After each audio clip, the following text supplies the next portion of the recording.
주 예수께 조용히 나가 내 마음을 쏟아놓으라. 너를 미리 보시는 주님 그 은혜를 베푸시리. 다 같이 묵도하심으로 나의 예배를 함께 드리겠습니다.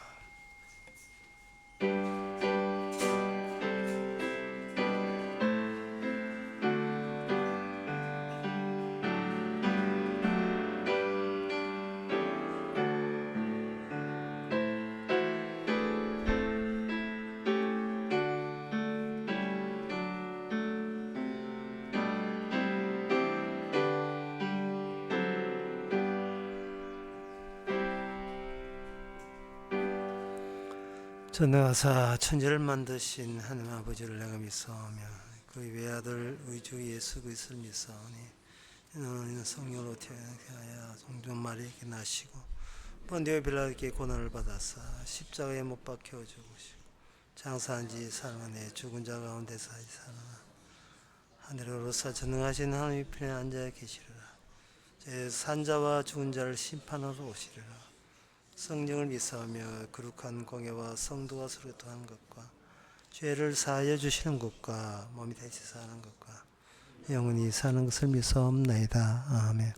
창조함을 받은 백성이 여호와를 찬송한다. 여호와께서 그 높은 성수에서 하감하시고 하늘에서 땅을 감찰하셨으니 이는 갇힌 자의 탄식을 들으시며 주이기로 정한 자를 해방하사 여호와의 이름을 시온에서 그 영예를 예루살렘에서 선포케 하라 하심이라. 하나님 새로 창조함을 받은 자가 따로 있음을 우리는 말씀을 통해서 알고 놀랍게 받아들입니다. 모든 인간이 똑같은 인간이 아니라 새롭게 창조함을 받은 인간이 따로 있음을, 그리고 어떻게 그런 일이 생기는 것을 이 시간 저희들이 발견하는 시간 되게 하옵소서. 예수님 이름으로 기도합나이다. 아멘. 참 교동문 25분 하겠습니다.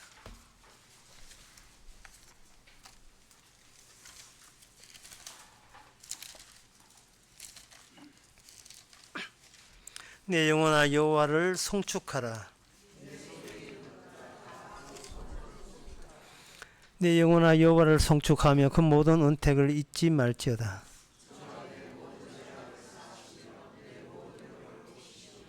내 생명을 파멸해서 구속하시고 인자와 긍휼로 간을 씌우시며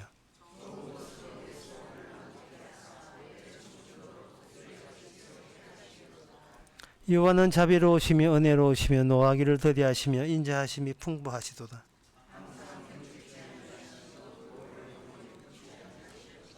우리의 죄악을 따라 갚지 아니하셨으니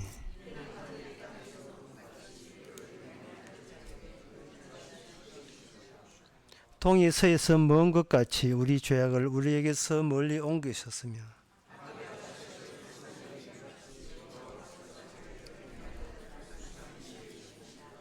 아멘. 자리에 앉아서 찬송가 315장 합시다.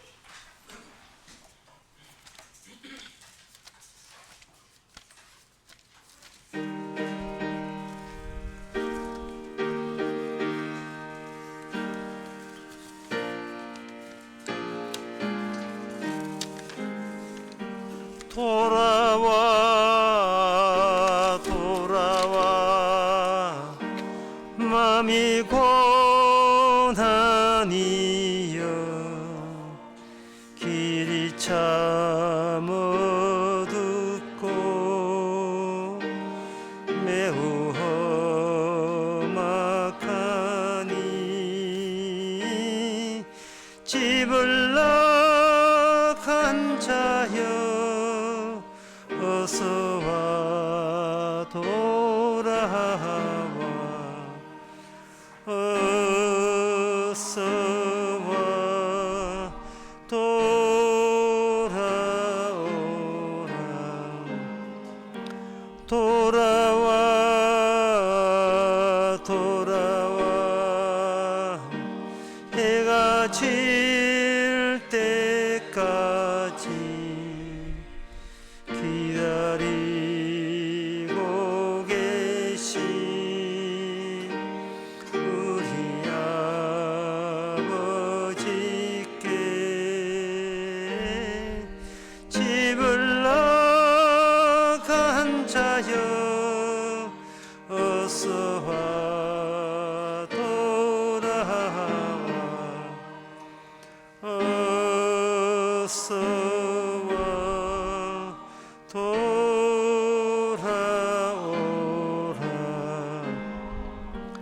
돌아와 돌아와 환난이 있는 곳과 죄를 범한 데와 미혹받는 데서 집을 나간 자여 어서와 돌아와 어서와 돌아오라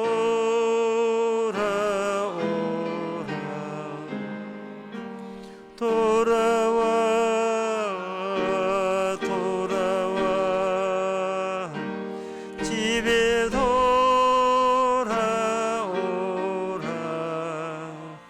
모든 것 풍성한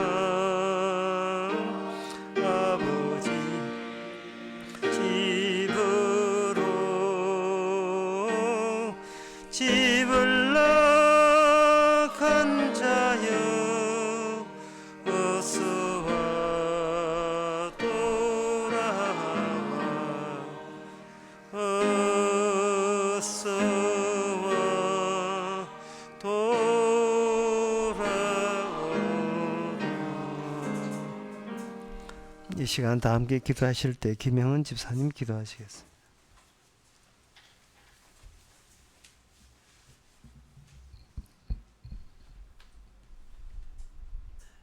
오늘도 복음의 흐름 속에 우리가 세상을 보고 그 눈으로 윤리와 도덕을 말하고 삶의 의미를 찾는 모든 흔적들이 주님 앞에 경중의 차이남이 없음을 잊은 채 주님 주신 우리 몸이 음행 속에 사로잡혀 있습니다.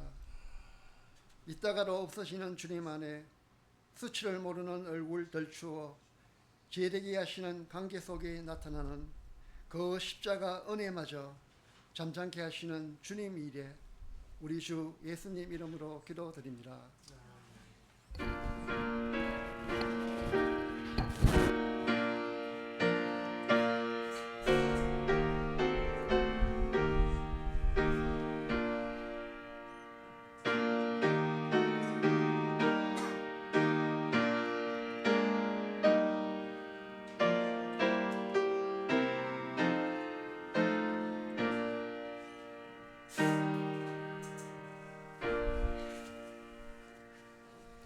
이 시간 광고 시간입니다.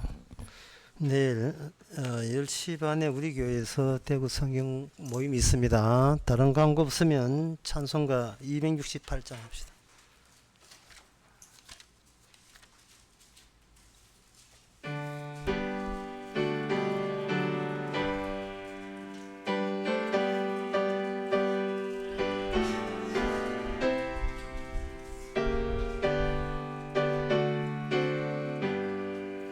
온 세상이 하여 돌아하였더니 만 백성 모두 나와서 달섬 지르라 성에 빠져서 되는 자들아 주님의 온성 돕고서 너 구원 받아라 전하고 기도해 매일 증인 되리라. 보상 묻은 사람들 듣고 그 사랑 알도록 온 세상 위하여 이 복음 전하리. 저 백성 회개하고서 주 예수 믿으라. 이 세상 구하려 주 돌아가신 그 나 청구하지 않으면 그 사랑 모르리. 전하고 기도해 매일 긍인 되리라. 세상 모든 사람들 듣고 그 사랑 알도록 온 세상 위하여 주 원해지마니. 주 예수 이름 힘입어 이 복음 전하자. 온 곳에 나가서 전하지 못해도 나 어느 곳에 있든지 늘 기도 힘쓰리. 전하고 기도해 매일 증인 되리라. 세상 모든 사람들 듣고 그 사랑 알도록. 하나님의 말씀은 히브리서 4장 14절에서 16절까지입니다. 그러므로 우리에게 큰 대제사장이 있으니 성천하신 자 곧 하나님 아들 예수시라. 우리가 믿는 도리를 굳게 잡을지어다. 우리에게 있는 대제사장은 우리의 연약함을 체월하지 아니하시는 자가 아니요 모든 일에 우리와 한결같이 시험을 받은 자로되 죄는 없으시니라. 그러므로 우리가 긍휼하심을 받고 때를 따라 돕는 은혜를 얻기 위하여 은혜의 보좌 앞에 담대히 나아갈 것이니라. 아멘. 우리에게 큰 대제사장이 있다 라고 되어 있어요. 우리 앞에 대제사장이 있으면 우리는 상대적으로 나의 있음은 이거든 의미가 없습니다. 삭제당하는 겁니다. 우리 앞에 만약에 남이 있다. 그러면 그 남보다 내가 더 중요하죠. 근데 우리 앞에 대제사장이 있다. 이 말은 너는 있어도 소용없다는 뜻이에요. 그래서 현대인들은 우리 앞에 대제사장 있는 것을 거부합니다. 처음부터 나만 있었고 처음부터 나는 내 위주로 살았고 내 앞에 누구든지 얼쩡거리는 것에 대해서 우리는 못내 불쾌하게 생각하면서 살아오고 있습니다. 감히 내 앞에 누가 나 말고 감히 내 앞에 누가 있냐 이 말이죠. 비켜라 이 말이지. 예? 내가 여기 있는데 내 앞에 누가 있어. 좀 비켜줄래? 내 앞길 막지 말고 비켜줄래? 나 당신 안 믿거든. 나는 나만 있다 여기 있는 거, 내 홀로 있는 것만 믿거든. 그러니까 내 앞에서 좀 사라져 줄래? 그래서 발생된 일이 발생된 일이 바로 오늘 본문 15절에 나옵니다. 그분은 죄가 없음에도 불구하고 죄가 없다고 했어요. 죄가 없는데 14절에 그분은 성천하게 되었다는 겁니다.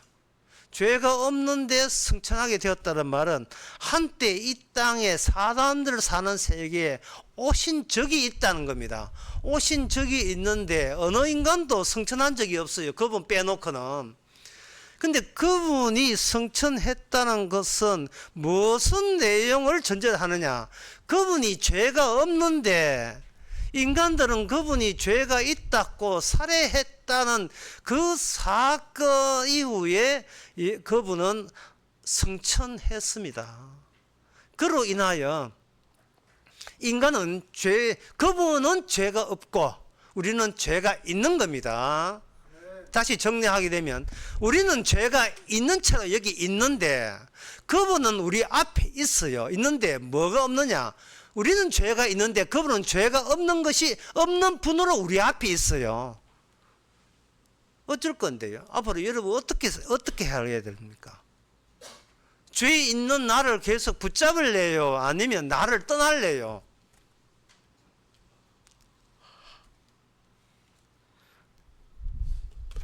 우리 앞에 계신 대제사장 속에 거기에 합류한다는 것은 어떤 각오를 해야 되냐 하면은 내가 죄 있다는 것을 인정해야 돼요. 그런데 나만 죄 있습니까? 예. 나만 쓰레인가?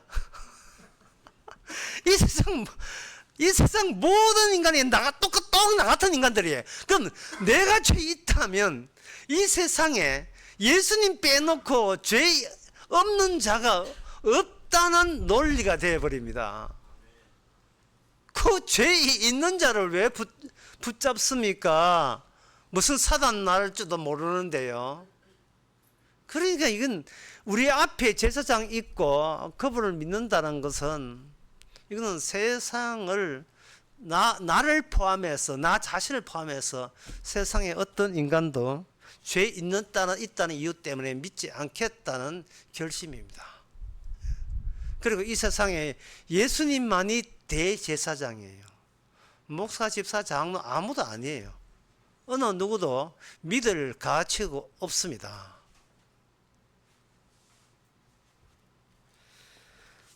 주님께서 믿을 분을 내 앞에 두셨다는 것.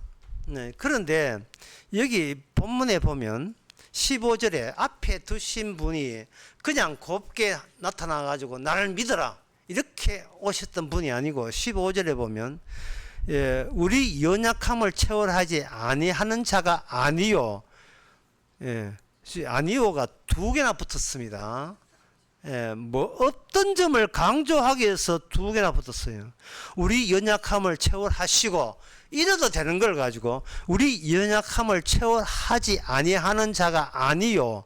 아니하는 자가 아니요라고 이중 부정합사를 두 개나 한 것은 우리가 평소에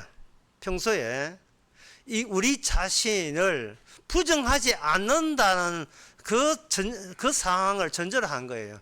우리는 우리 자신을 부정을 안 해요. 자꾸 긍정을 하는 거예요. 다시 말해서 우리는 우리 자신을 절대로 부정하는 자가 나는 아니라고 할 자가 아니요 라는 것을 못해요.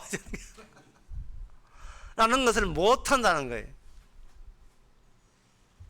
그러니까 이 이정 부정을 연 것은 절대로 요지부동으로 니만 믿는 거 이제는 그만 믿고 네가 이중부정으로 너를 굳세게 믿은 것처럼 이제는 너를 믿지 말고 이중부정으로 찾아온 나 대제사장을 믿으라고 이 두 정 표현을 하신 거예요. 근데 그분이 또 뭐가, 이 모든 일이 우리와 한결같이 시험을 받는 자로 라고 되어 있어요. 예수님이 이 땅에 와서 편안하게 사시는 것이 아니고 처음부터 끝까지 시험을 받은 자의 생활을 했다는 겁니다. 그렇다면 이 말은 뭐냐 하면은, 우리는 시험을 이겨내지를 못한 자였다라는 것이 판정을 이미 결론이 난 거예요. 왜냐하면은 우리의 연약함을 체월하지 아니한 자가 아니요. 이 말은 이미 우리는 연약할 수밖에 없었다. 그런데 너희들은 연약한 자기 자신을 왜 그렇게 고집스럽게 못 놓고 있나? 연약한데, 시험을 못 이기는 연약한데 왜 그렇게 고집스럽게 그걸 긍정하고 붙들고 있는가? 그거 봐. 시험 이기신 분은 예수님밖에 없잖아. 네 아니야.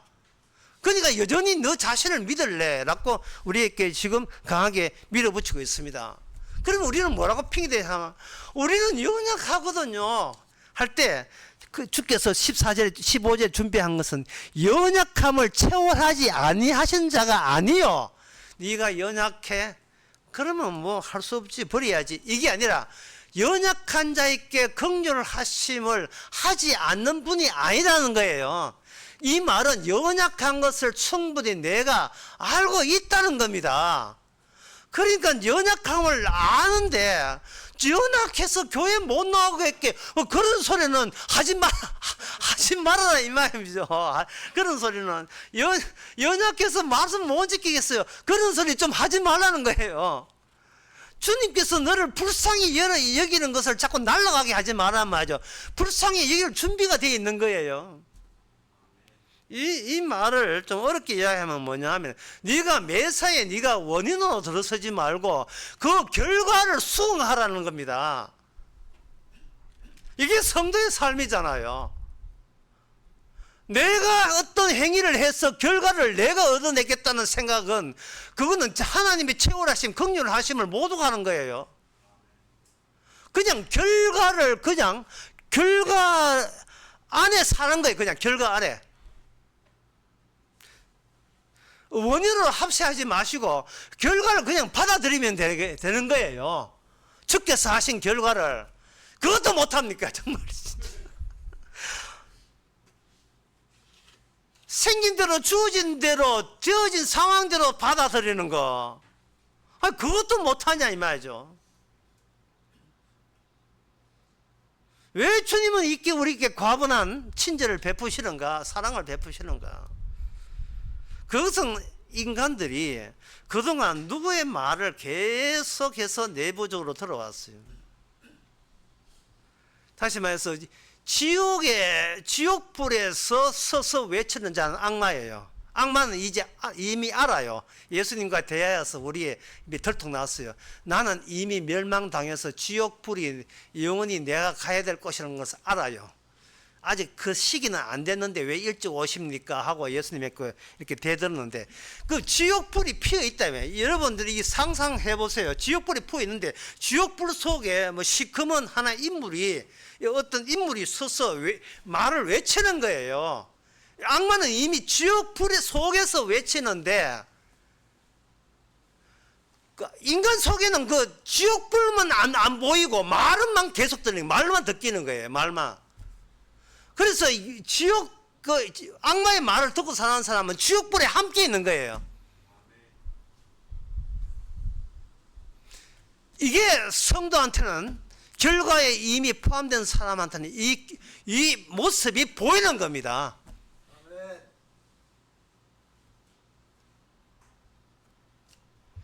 들려오는 것은 뉴스고 뭐고 신문이고 방송이고 언론이고, 그리고 모든 프로그램, TV 프로그램이 전부 다 지옥불의 악마와 함께 사람들이 외치는 거예요. 그게 음식 만드는 프로그램에다가 운동하는 거, 살 빼는 거부터 해서 예능 프로부터 해가 모든 게, 드라마부터 해가 모든 게 지옥에 서서 왜 인간에게 사조하고 있고 계속 들려주는 그 이야기를 듣고 인간은 기계처럼 그대로 나타내 주는 겁니다. 그게 팩트예요. 이게 사실이에요. 그 외에 다른 사실은 없습니다.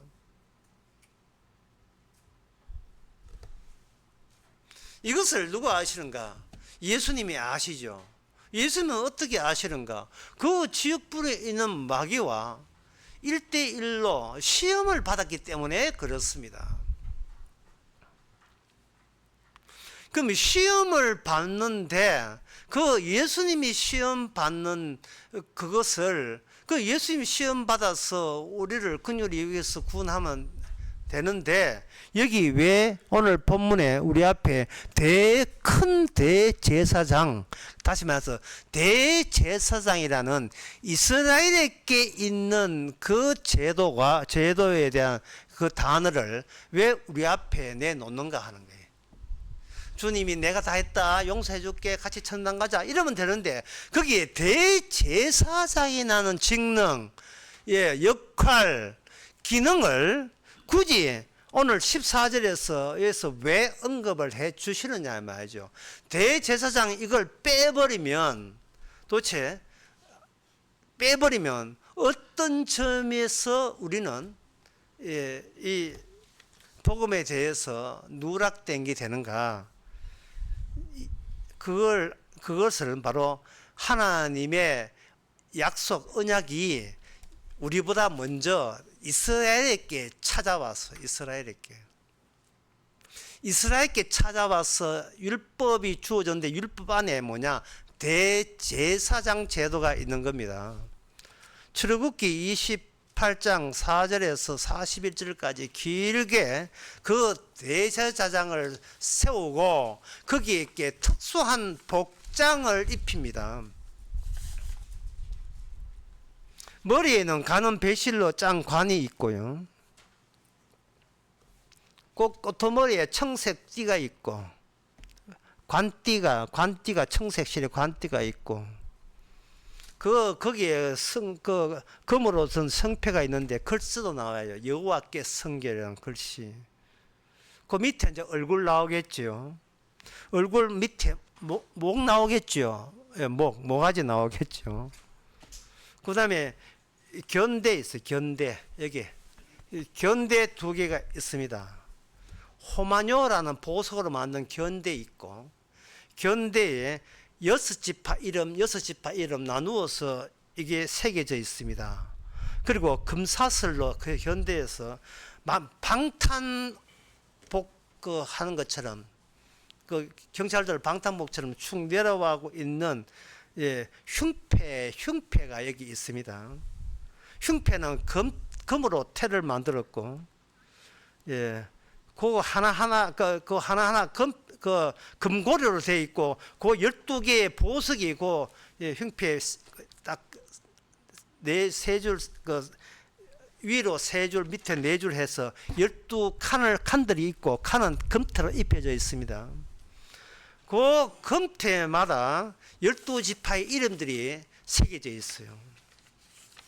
홍보성은 루벤, 황옥은 시므온, 녹주옥은 유다, 성유성은 단, 남보성은 납달리, 홍마뇨는 갓, 호박은 아셀, 백마뇨는 이사갈, 자소정은 서불론, 녹보성은 베냐민, 호마뇨는 므낫셋, 표곡은 에브라임 해서 이제 보석마다 색깔을 달리해서 12지파를 이렇게 새겨 나왔습니다. 그리고 흉패 안에는 우림과 둠밈이라는 어떻게 판결을 할 때 하나님께 점치는 판결을 할 때 두 개 주사위 비슷한 게 그 안에 들어 있어요.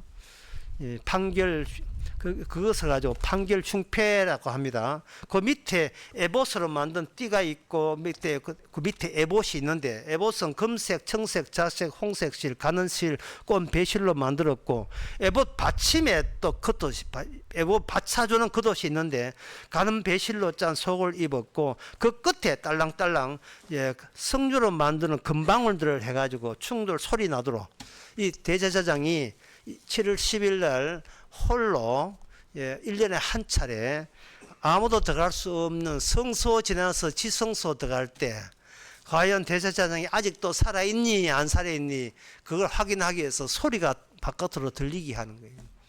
하나님과 독대하고 직접 만나는 천사가 있고 언약궤가 있는 곳에 단독으로 이스라엘을 대표해서 이스라엘을 짊어지고 이스라엘 앞에다가 이렇게 안고 그렇게 해서 들어가는 사람.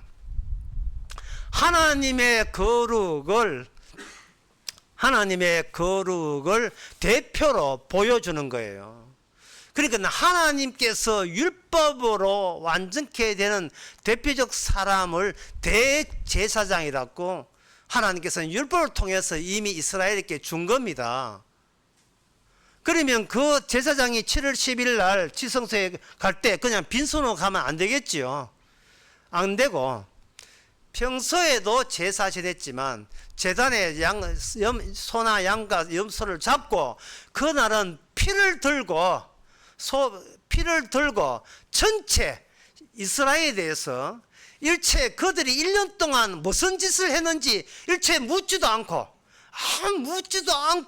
이 7월 1월 10일 날은 1년치 대사면의 날 1년치 지은 죄 회개하든 안 하든 상관없이 모든 지은 죄를 7월 10일 날 그 피를 언약궤 뚜껑에다 부음으로써 한꺼번에 함께 동의하는 이스라엘의 죄가 사해지면서 거룩한 제사장 나라가 되게 하는 그런 장치를 이 대제사장이 대표해서 하는 거예요.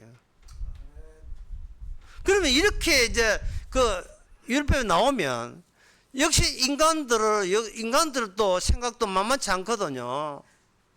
내 앞에 네가 왜 있느냐요. 내 앞에 나는 나만 믿을 거야. 내 앞에 얼쩡거리지 마. 라는 이러한 사고방식이 아무리 성경을 봐도 여전하거든요. 나 왜 아무도 안 믿는다. 이게 여전하기 때문에 왜 다 좋은데 굳이 그럴 필요 뭐 있나. 우리를 그냥 용서하면 되잖아. 왜 대제사장 제도가 꼭 굳이 있어야 되는가. 그렇게 또 따지게 될 거예요. 사무엘상 2장 25절에 보면 사람이 사람에게 범죄하면 하나님이 판결하시려니와 사람이 여호와께 범죄하면 누가 위하여 강구하겠느냐. 사람이 사람에게 잘못을 할 수도 있고 사이좋게 지낼 수가 있는데 인간은 서로 살다 보면 건들 수는 있어요. 그러나 하나님을 건드리고 하나님께 범죄하게 되면 그 어떤 누구도 그를 위해서 하나님께 용서해달라 할 수 있는 권한과 자격 가진 사람이 아무도 없다는 거예요. 하나님께 죄 지었으면 그냥 벌 받아야 되지. 하나님께 죄 지었으니까 용서해달라는 소리를 할 수가 없어요. 그 왜 그러냐 하면은 그 인간 배후에 이미 지옥에서 외치고 있는 지옥불에서 서서 외치고 있는 악마와 관련되어 있기 때문에 그렇습니다. 인간을 용서하게 되면 악마도 용서하는 바가 되기 때문에 안 되는 거예요. 악마는 인간하고 죄진 게 아니고 악마는 하나님 앞에 대적한 거예요. 하나님께 대적한 것은 하나님이 용서하지 않습니다. 그게 원리예요. 그게 원리입니다. 그래서 기본적으로 아무리 인간 사이가 우애가 돈독하고 이웃 간의 사랑이 넘쳐도 하나님의 걸 건드린 죄에 대해서 용서할 길이 없다면 지옥불에 악마가 기다리고 있는, 먼저 가서 기다리고 있는 지옥불에 들어가야 됩니다. 이게 원칙이에요. 그러니까 아까 뭐 하나님께서 우리 연약함을 긍휼히 여기시고 용서한다 신났지. 그런데 대제사장은 왜 있지? 그냥 용서하면 될 텐데 대제사장 제도가 왜 여기서 언급해야 되는 이유가 뭐냐? 이 대제사장과 이게 연관되지 아니하면요, 갑자기 하나님이 사랑의 하나님 되어버려요. 선악과 따먹었죠요? 잘했죠요? 이러고 끝나는 문제예요. 그 정도로 난 대자 제비한 하나님이야. 뭐 이렇게 엉뚱한 부처가 하나님처럼 돼가지고 이리 나온다고요. 하나님을 건드리는 자는 어떤 것도 용서할 수 있는 방법은 없습니다. 자, 그러면 하나님께서는 그러면 인간을 용서하지 않을 건데 왜 하나님께서 인간을 마치 용서한 것처럼 왜 트릭을 쓰시고 왜 위장하듯이 그렇게 찾아오시는가? 그게 바로 하나님의 말씀 언약을 우리가 그동안 오해하고 있었던 겁니다. 이 대제사장 제도의 원형이라고 할 수 있는 것이 창세기 22장에 나옵니다. 이 일 후에 하나님이 아브라함을 시험하시려고 그를 부르사 아브라함아 하시니 그가 가로되 내가 여기 있나이다. 여호와께서 가라사대 내 아들 내 사랑하는 독자 이삭을 데리고 모리아 땅으로 가서 내게 지시하는 한 산 거기서 번제로 드려라. 아브라함이 졸지에 제사장이 됩니다. 근데 제사장을 해서 제사 시키면 되는데 뭐라고 하냐면 아브라함을 시험하사라고 된 거예요. 아브라함을 시험하사. 아브라함이 시험을 이길 수 있는가? 아브라함은 시험을 이길 수가 없습니다. 왜 그러냐 하면은 아브라함도 아담의 자손이기 때문에 하나님을 건드리고 하나님을 건드린 죄에 대해서 용서의 대상이 아닙니다. 어떤 인간도 하나님을 건드리는 데 대해서는 어떤 중재자도 소용없고 그 죄 용서는 받지 못합니다. 그런데 하나님께서는 그걸 아브라함이 하나님께 제사 드리면 용서받을 것처럼 생각하고 있는 것이 아브라함 속에 내려오고 있는 모든 인간의 공통점이라는 것을 주께서 아시고 아브라함을 시험하시는 거예요. 네 아들 바쳐라. 마치 아들 바치면 아브라함이 용서받는 것처럼 의인이 되는 것처럼 오해를 하고 있는지를 파악하려고 하는 거예요. 아브라함이 이 시험을 통해서 알아야 될 것은 내가 하나님이 나를 시험한다는 그 시험에서 본인이 포함되지 않는다는 사실을 알아야 돼요. 하나님은 하나님을 상대로 시험하지 인간하고는 시험할 대상도 아닙니다. 시험에서 이기면 구원시켜주는 그런 하나님이 아닙니다. 시험이라는 것은 이 시험은 네가 관여할 시험이 아닌 거예요. 그 시험에서 네가 빠져야 될 네가 빠지지 않고 이 시험에 참여한다는 그 시험에서 네가 빠져나가야 돼요. 시험에 들지 말아야 돼요. 야고보서 1장 13절에 보면 사람이 시험 받을 때 내가 하나님께 시험 받는다 하지 말라. 하나님은 악에게 시험 받지도 아니하고 친히 아무도 시험하지 않는다. 하나님이 인간 자체를 악으로 보기 때문에 악하고 거래할 생각 없다 이 말입니다. 이미 맛이 갔으면 이건 지옥이고 저주예요. 끝났어요. 시험 마지막 시험 없어요. 그냥 끝난 거예요. 시험은 인간하고 상대하는 게 아닙니다. 시험은 하나님하고 상대하는 거예요. 인간을 대신해서 하나님께서 인간이 되셔서 인간이 대신 그 하나님과 시험하는 거예요. 왜냐하면 인간은 악마와 상대할 대상조차도 아니기 때문에 악마의 노예입니다. 노예의 특징은 생각하지 말아야 돼요. 그게 노예예요. 생각하면 노예가 아닙니다. 그거는 사형이에요.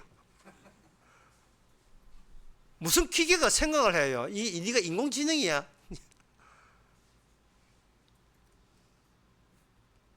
악마의 노예, 인간은 악마의 종입니다. 죄의 종이라고 로마서 6장에 나와 있죠. 인간은 악마의 노예이기 때문에 아무 생각 없이 악마가 시키는 대로 그냥 움직여요. 악마가 시키는 대로. 그래야 인간들도 지옥 갈 수 있거든요. 그러면 악마가 노리는 게 뭐냐? 하나님이 세우신 대제사장 제도가 네 앞에 있다는 것을 절대로 믿지 말라는 거예요. 너는 인생은 네가 개척하는 것이지 네가 누구를 믿고 할 필요 없다는 거예요. 너는 소중하니까. 너의 소중함을 믿고 혹시 하나님이 뭘 사랑한다 하거든 그때는 덥석 물어라. 잡아라. 왜? 내가 소중하기 때문에. 하나님이 소중한 게 아니고 내가 소중해요. 그래서 하나님 뭐 해준다 하면 덥석 물고 그걸 받으면 된다는 거예요. 아브라함도 예외가 아니겠죠. 아브라함도 자기 아들을 바쳤습니다. 아브라함도 상상도 못한 일이 벌어졌습니다. 그것은 이번 자기에게 시험한 그 시험이 자기한테 시험한 게 아니고 그 대상이 자기 아들 대신 죽기로 된 숯불 속에 있는 양과 관련되어 있다는 사실을 발견합니다.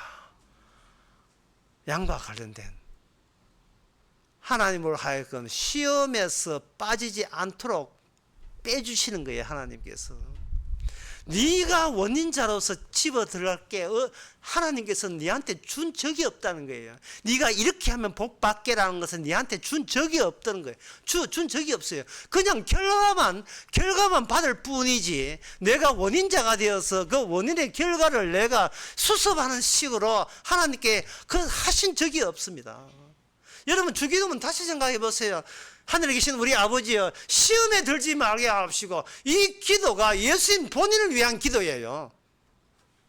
예수님이 시험에 이겨내야 그 결과로 열매로서 성도가 생기는 거예요. 그 절차가 이래요. 예수님이 뭐가 되느냐 하면 예수님이 대제사장이라고 오늘 본문 나와 있죠. 그러면 대제사장은 하나님의 노예입니다. 거룩한 노예예요. 거룩한 노예인데 이 노예는 바로 어떻게 만들어지는가? 인간이 죽어야 노예가 돼요. 왜? 인간이 안 죽으면 자꾸 생각하기 때문에. 그래서 죄의 종에서 하나님은 성도를 의의 종으로 바뀌었어요. 의만 생각하는 거예요. 다른 말로 하면 결과만 생각하는 거예요. 그러면 이 아브라함의 시험 받은 것을 다시 생각한다면 아브라함으로 하여 시험 들어올 말미암아 아브라함의 그 사적 의미, 개인적 사적 의미를 하나님께서는 뭘로 바꾸느냐? 제사라는 공적 의미로 전환시키는 일을 하세요. 사적 의미를 공적 의미로 전환시켜요. 우리가 세상을 살아가면서 여러분들 한번 생각해 보세요. 여러분들이 하루 살면서 염려하고 불안해하고 걱정하고 두려워하고 그렇게 매사가 안절부절한 것은 전부 다 무엇 때문에 그러냐 하면 내 사적인 나의 의미가 있기 때문에 그런 거예요. 내 사적 의미가 없고 나에게 주어진 것이 결과로 주어진 예수님과 관련된 공적 의미라면 사적 의미가 없는 이상은 나를 위해서 고민하거나 염려하거나 걱정할 필요가 없잖아요. 사적 의미는 자꾸 나의 개선을 자꾸 기대해요. 내가 지금보다 더 나아질 것을 기대한다고요. 누가 좋아합니까? 뒤에서 마귀만 됐다 좋아하는 거예요, 그걸. 끝까지 자기 자신을 붙잡아야 되니까. 우리 앞에 있는 제사장을 못 믿게 만드는 거예요. 이용하기는 만들지만 못 믿게 만드는 거예요.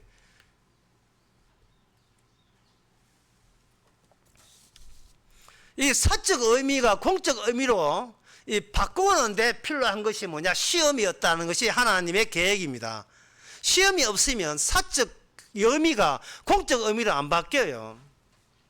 사적 의미가 공적으로 바뀌는 제가 보기에 그 적절한 예가 최근에 그 마술을 하는데 에릭 치엔이라는 대만 마술사가 마술을 하는데 어떻게 하느냐 하면은 폭이 좁아요. 1cm도 안 되는 폭 탱탱한 줄을 탁자 위에 딱 위로 앞으로 딱 이렇게 걸쳐 놓고 그 파란 표지고 뭐고 색깔이 파란 포카 카드를 새 것을 끄집어내 가지고 그 다음에 그냥 단순한 게 테이블에 폭이 좁아 1cm도 안 되는 폭 밑으로 이렇게 집어 놓으니까 이게 집어 넣자마자 빨간 걸로 다 달라졌어요.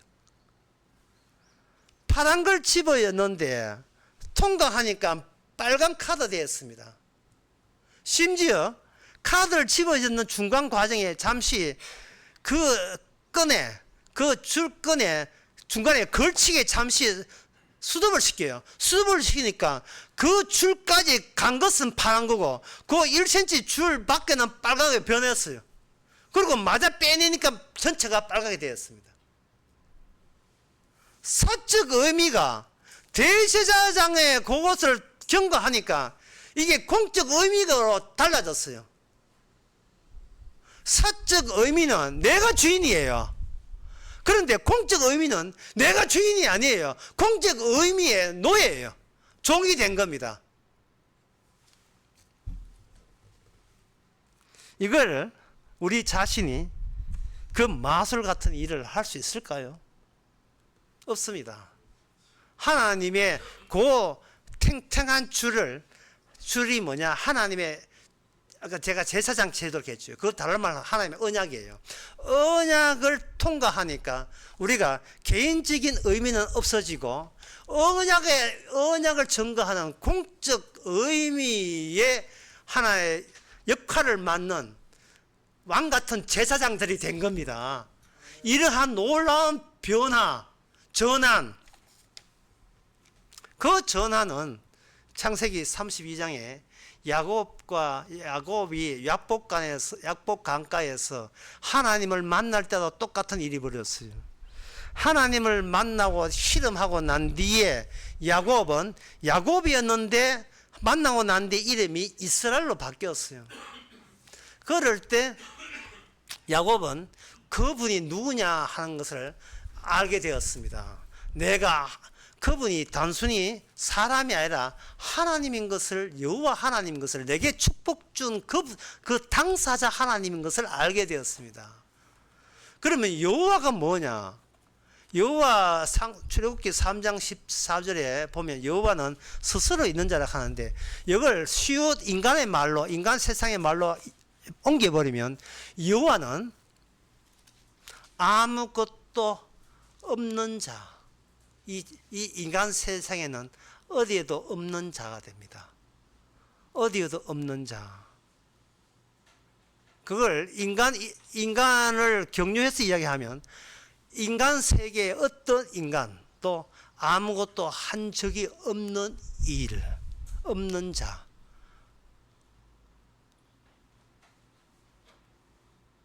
이걸 이름을 네 자로 짓는다면 아무도 아니한 일, 결과, 아무도 해본 적이 없는 일,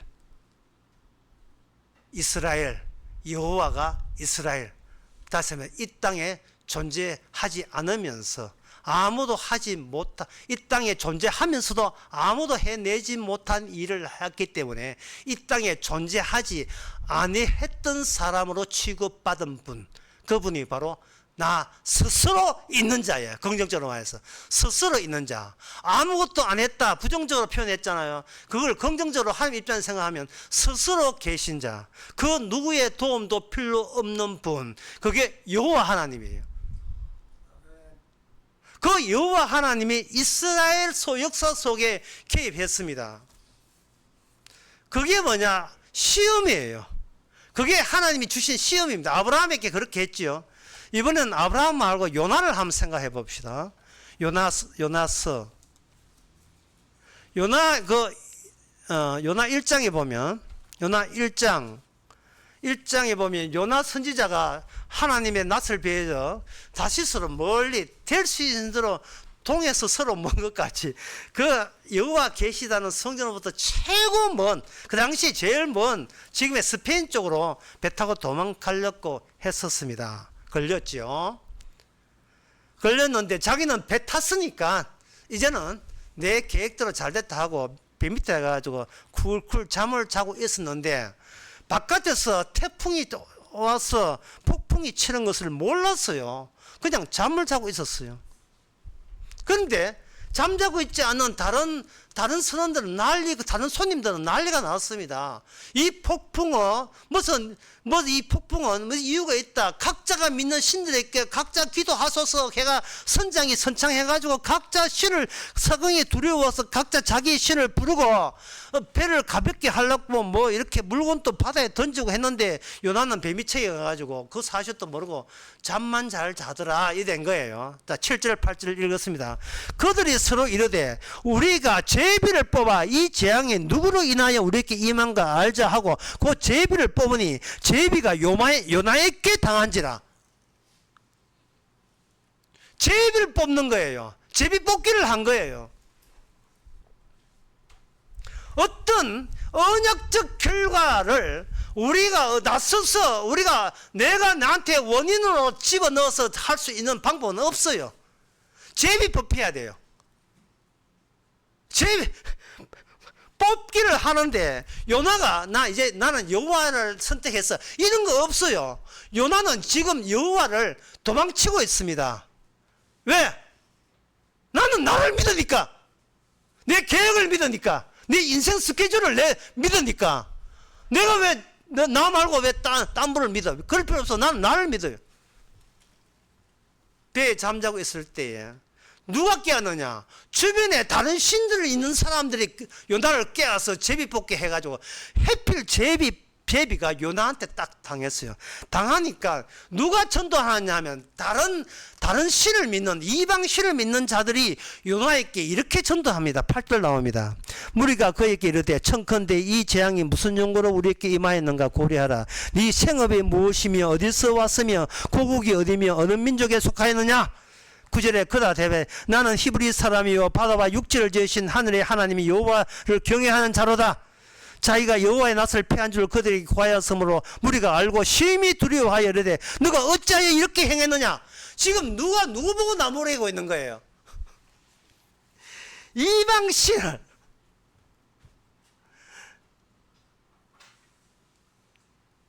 동안사 주지 스님이 니는 왜 교회도 안 나오고 왜 이 시간에 뭐하고 있냐. 이거 나무낸가 똑같아요. 주지 스님께서 이 스님께 해야 돼요. 중앙하게 주지 스님께서 너는 주님을 믿어야지. 와 여기 돌아서 이거 왜 이거 등산하러 왔냐? 갑바이 뭐라고 갑바이 왔느냐? 막 크게 나무라는 거예요. 왜냐하면 갑바이가 폭풍에 지금 무너질 파이 돼. 동화사가 지금 무너질 파이 돼가지고. 하나님은 자기 백성 하나 제비 뽑기 위해서 예구전 배 전체를 뒤집어버립니다. 그래서 하나님께서는 이방 사람들을 통해서 하나님 안 믿는 사람을 통해서 누구한테 전도하느냐. 천국 가야 될 사람을 노리고 표적으로 삼아 주께서는 전도를 합니다. 왜? 사적 의미에서 공적 의미로 택함을 받았기 때문에 하나님께서 놓칠 이유가 없죠.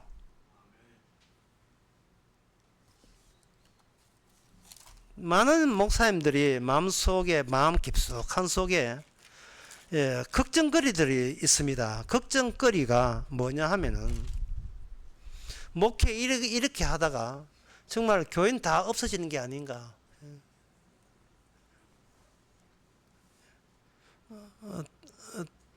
돈 되고 봉사는 그 귀한 그것도 그냥 왔다 가는 건 왔다 가든지 말든지 모르겠고 충성하고 봉사하고 11조 다 내고 헌금 크게 하고 목사한테 끔뻑 죽는 그런 교인들 다 떠나버리면 나 그러면 나 우째 되노.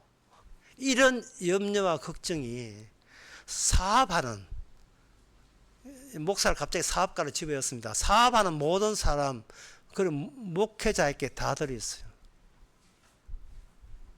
그러면 그 목회자가 무엇을 빠뜨리냐 하면은 요한복음 6장 29절을 39절을 빠뜨린 게 돼요. 39절이 뭐냐? 나를 보내시의 뜻을 행하합니다. 나를 보내시의 뜻은 내게 주신 자 중에서 내가 하나도 잃어버리지 아니하고 하나도 잃어버리지 아니하다는 요 말씀을 하나님이 택한 만약에 구원받는 목사라면 이걸 알려주기 위해서 있는 교회 다 떠나게 만들죠. 교인들 떠났냐? 예. 그거 봐. 하나도 잃어버리지 않는다. 했어 안 했어? 했어요. 어떻게? 기뻐요. 뭐 이래 돼야 되죠. 하나도 잃어버리지 아니하죠. 하나도 잃어버리지 않는 방법이 뭐냐?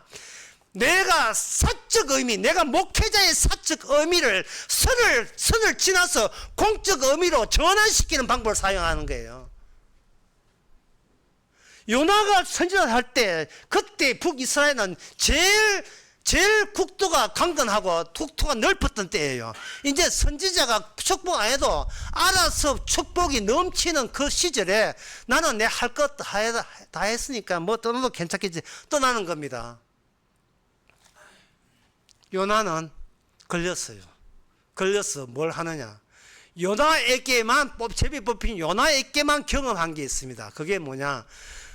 죽음에 참여해요. 십자가 죽음에 참여한다는 그 잃어버리지 않은 자에게만 주어진다는 그 축복. 예수님이 십자가의 죽음에 풍덩 들어가죠. 그거 들어가면서 요나가 경험한 건 딱 하나였습니다. 모든 인간은 이 세상의 자체가 이게 고래 배속이라는 것, 죽음 밖에 벗어난 적이 없다는 사실을 선지자 요나가 그걸 경험하게 됩니다. 목회자 개척교회 하는데 한 20명 왔는데 다 떠났어요. 자기 아내도 이제 교회 안 나오려고 해. 그 혼자밖에 안 남았어요. 다 떠났어요. 비로소 여기서 사적 의미를 내가 목사라 하는 사적 의미를 갖고 있다면 불안하고 초조하고 염려되고 걱정되고 이게 닭이 나오겠죠. 나 웃자만 줘. 나는 그러면 배달의 기수 또 해야 돼. 예? 안 그러면 대리운전 해야 돼. 또 막 인터넷 찾아보면 목사 이면 대리운전 하는 사람 또 한두 명이 아니에요. 그것도 경쟁률이 좀 높아요. 그게 아직까지 그 목사는 사적 의미 속에 갇혀 있는 거예요. 그 사적 의미의 배후에 누가 있냐? 악마가 있는 거예요. 마귀가, 지옥불 속에 마귀가 계속 사적 의미를 붙잡고 있다고 계속 외치고 있는 겁니다. 또 하나의 또 하나의 예를 들면 바로 사도행전의 27장에 보면 나옵니다. 사도행전 27장에 보게 되면 사도 바울이 로마로 이제 잡혀갑니다. 약간은 헐겁게 자연 상태에서 로마로 가는데 처음에 배가 순항했어요. 그러다가 그레테 섬의 미항이라는 곳에 와가지고 아무리 봐도 사도 바울이 심상치 않아요. 그래서 사도행전 27장 9절에 보면 이런 말씀이 나옵니다. 여러 날 걸려 금식하는 절기가 이미 지났으므로 행선하기가 위태한지라 바울이 저희를 권하여 말하되 여러분이여 내가 보니 이번 행선이 화물뿐만 아니라 배만 아니라 우리의 생명에도 타격을 많이 손해가 있으리라 하고 그만 여기서 쉬다 갑시다 하고 말리는데 백부장과 선장이 선주의 말을 바울의 말보다 더 믿더라 이래 됐어요. 여기서 겨울 지나고 갑시다 했음에도 불구하고 이 백부장과 백부장이 자기 인솔하는 그 인솔 군인이 선장의 말과 선주의 말을 경험 많은 선장의 말을 더 믿었다 이 말이죠. 그건 뭐냐? 지금 사도 바울은 시험에 빠지지 않기 위해서 애를 썼지만 하나님께서는 강제로 사도 바울이 원인이 되어서 하고자 하는 일에 그걸 하나님이 나서서 사도 바울의 원인을 차단시켜 버립니다. 이거는 타인의 말에 구차없이 사도 바울이 끌려가는 인생이 되게 만들었어요. 그리고 난 뒤에 과연 말대로 완전히 풍랑이 유라굴로라는 광풍이 지중해 불어가지고 다 깨졌지요. 예. 여명이 희망이 없어요. 이제 이게 다 죽었어요. 276명인데 다 죽게 생겼습니다.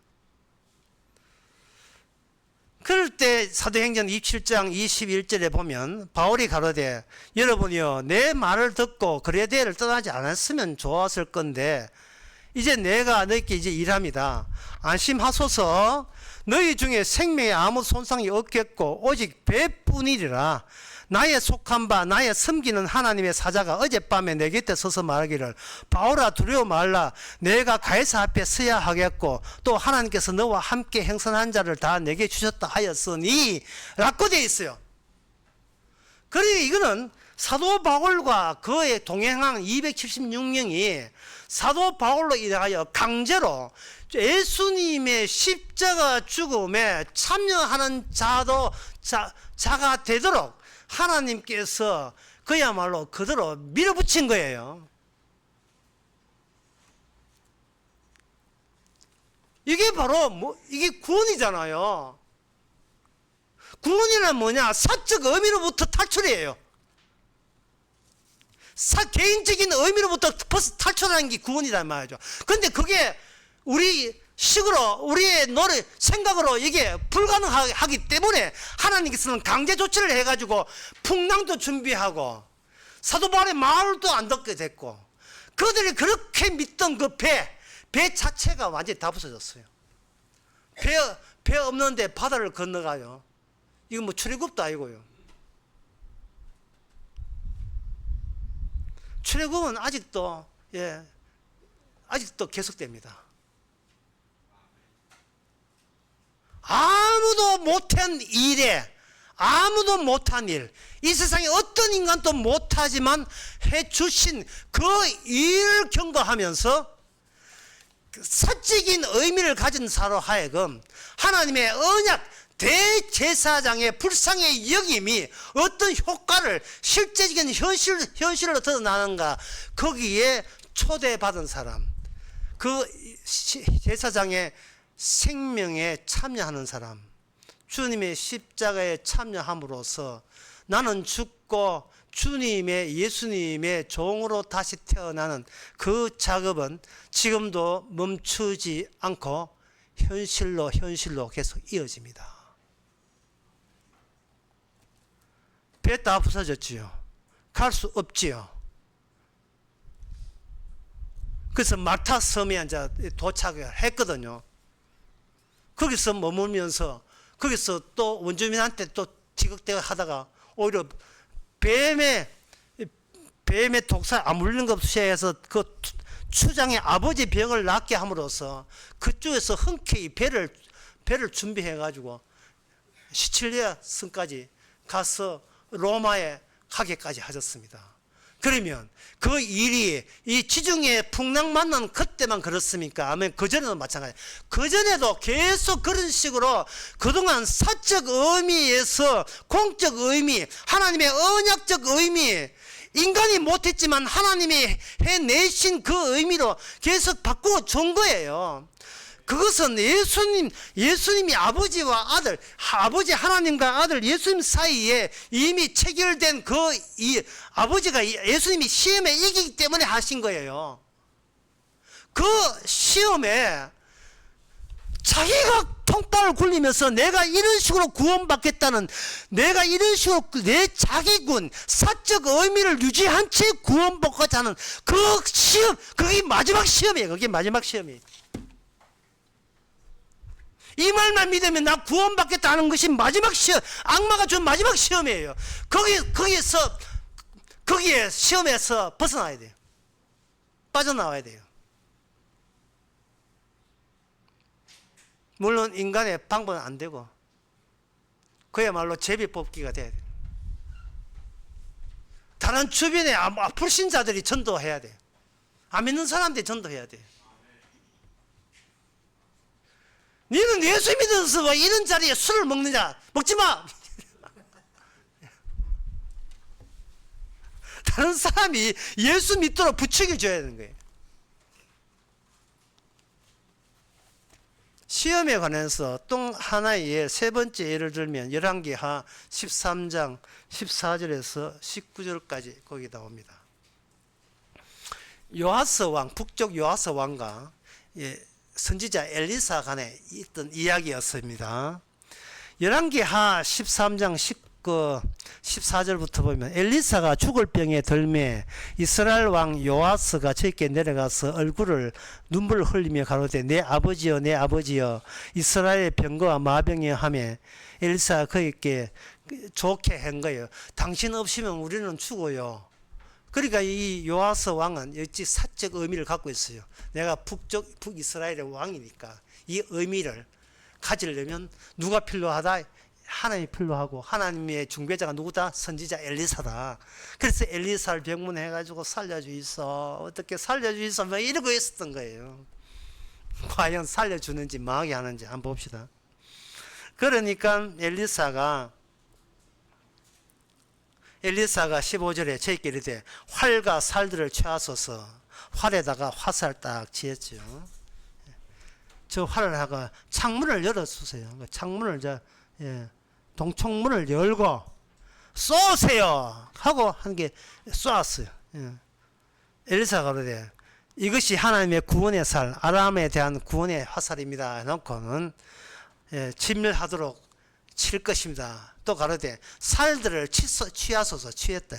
이번 땅에다가 치소서. 땅에다가 때려 철학했어요. 몇 번 쳐란 말을 안 했어요. 치니까 그 요아스 왕이 시키는 대로 쳤어요. 짓다나 한 번, 두 번, 세 번을 쳤습니다. 세 번을 치니까 곧 죽을 병이가 죽고 죽을 엘리사가 갑자기 화를 내면서 하는 말이 왜 그걸 세 번밖에 안 칩니까? 다섯 번, 여섯 번 치야지요. 다섯 번, 여섯 번 쳐야죠. 왜 세 번밖에 안 칩니까? 진작 이야기 하지, 진작. 진작 이야기 하지. 정말 미칠 일이에요, 성경이. 진작, 그 엘리사한테 껌뻑 주고 못 주고 사는 요하스 같으면요. 한 6번 치세요 하면 6번을 왜 안 쳤겠습니까? 그냥 몇 번 치는 소리를 안 하고 그냥 쳤더니만 3번 치니까 3번 쳤다고 난리도 안 해요. 그러면 5번 쳤으면 뭐라고 했습니까? 왜 10번 안 칩니까? 이래 나올 거예요. 이래 하나 저래 하나. 당신은 사적 의미가 있는 이상은 공적 의미 바꾸려면 당신과 당신 나라 망해야 된대. 어떤 당신의 행동을 해도 당신이 구원받고 나라 구원받기 위해서 어떤 행동을 해도 하나님은 당신을 구원하지 않습니다. 왜? 하나님께 범죄한 것에 대해서 어떤 죄사함도 죄사할 장치가 없기 때문에. 세상 만사가 이런 거예요. 우리가 뭘 이렇게 예수 믿고 바르게 하잖아요. 주께서 꼭 초를 칩니다. 꼭 초를 쳤어요. 주님, 저는 교회 일주일에 3번이나 갑니다. 주께서 화를 내면서 왜 7번 안 가고 왜 3번 가?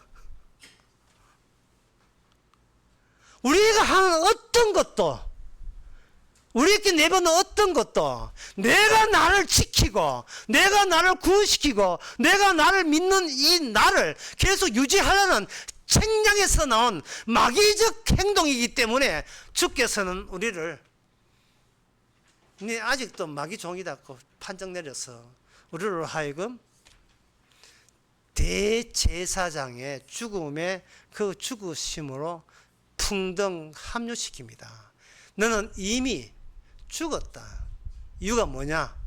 주님이 모든 것을 이 땅에 계시지 않는 분이 했는데도 불구하고 우리가 여기 있다는 것이 너무나 확실해서 매사를 내가 나를 동원시키고 나를 부추겨서 어떤 결과를 내고자 하는 이것 때문에 대제사장 예수님이 죽었다. 네 잘난 맛에 죽었다는 거예요. 따라서 오늘 본문에서 시험에 들지는 않으시고 우리를 긍휼히 여기시고 또 긍휼히 여기시는 앞에 그분이 이미 우리 앞에 나타났다는 그 사실은 우리 보고 지적할 게 있기 때문에 그래요. 이제부터는 너 아니고 나야. 나 예수야. 너 아니고 나 예수야.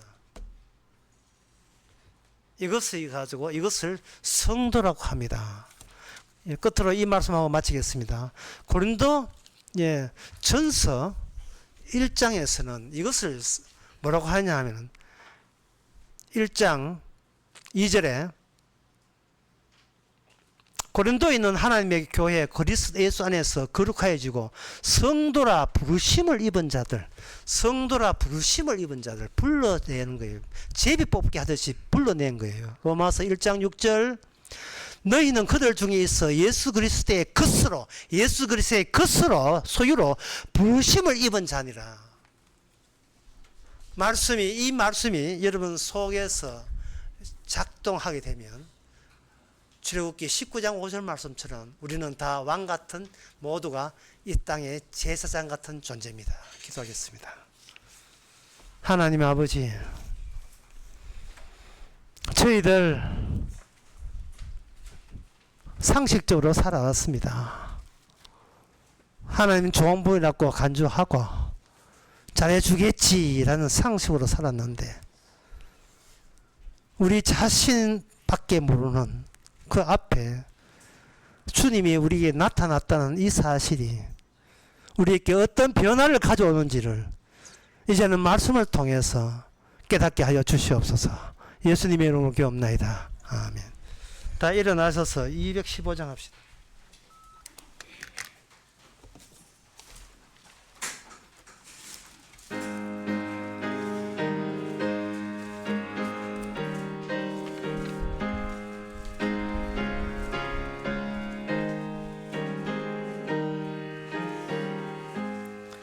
이 죄인을 완전케 하옵시고 내 맘속에 거하심 원합니다. 죄 가운데 빠졌던 몸과 마음을 있는 보다 더 이게 하옵소서.